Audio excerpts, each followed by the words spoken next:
The Little Match Girl, a winter story of light. Soft, slow, slightly cold, but compassionate. A very cold night. It was a terribly cold night. Snow covered the stone streets, pressed flat by countless footsteps. The wind cut sharply through the air, slipping into every crack and sleeve. In the corner of the city, there stood a little girl. No one spoke her name. Perhaps no one even knew it. She was barefoot. Her feet were red and swollen from the cold. In her arms, she carried a small box of matches.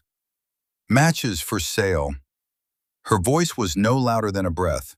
The wind swallowed it at once. No one stopped. People walked quickly past her. Some carried baskets filled with food. Some held their children's hands. Some laughed, talking about warm dinners waiting at home. No one stopped. A man glanced at her, then looked away. A woman frowned and pulled her scarf tighter.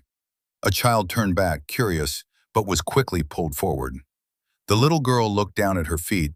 She remembered wearing old shoes that morning, but one had fallen off in the crowd and was crushed by a carriage. The other was lost when she tried to chase it. "It doesn't matter," she whispered. "No one cares." Why she could not go home. She was afraid to go home. If she returned without selling a single match, there would be no warmth waiting for her, only anger. She curled up against a wall, holding her matches close. Her fingers were stiff, almost numb. Just one match, she thought. Just a little warmth. The first light. Scratch. A match flared to life. A tiny flame danced before her eyes. Suddenly, she saw a warm stove. A heavy iron stove glowing with fire. She stretched out her hands toward it. The flame went out. The stove disappeared. Cold and darkness returned. The second match. She struck another match. This time she saw a table. A white tablecloth. Hot soup steaming gently. Fresh bread, golden and soft. She smiled.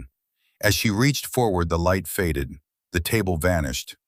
Only the silent street remained. The third flame. The third match burned brighter. Before her stood a Christmas tree. It was tall, taller than she had ever seen, decorated with candles and golden ornaments. The lights sparkled like stars. One star suddenly fell. She whispered, "Someone has died." The match went out. The night was quiet again. The most gentle face. She lit the fourth match. This time, she saw someone she knew. Her grandmother. The only person who had ever held her close, who had wiped her tears and called her, "My dear." Her grandmother smiled and opened her arms. "Come, child." The little girl panicked. She was afraid the light would disappear. She struck all the matches at once. The world of firelight. The darkness melted away. Cold retreated. Her grandmother lifted her into warm arms. Together they rose into the air. They flew above the city, above the winter night, to a place where there was no hunger, no cold. The little girl smiled. For the first time in a very long while, she was truly happy. Morning. Morning came. The snow had stopped. People found the little girl sitting quietly against the wall. Her matchbox was empty. A soft smile rested on her face. Poor child. She must have been so cold. At least she looks peaceful. No one knew what she had seen. The light that remained. But after that day, the street seemed different. Some people walked more slowly. Some looked more carefully into dark corners. Some shared warmth with strangers. Because although the matches burned out, the light had existed.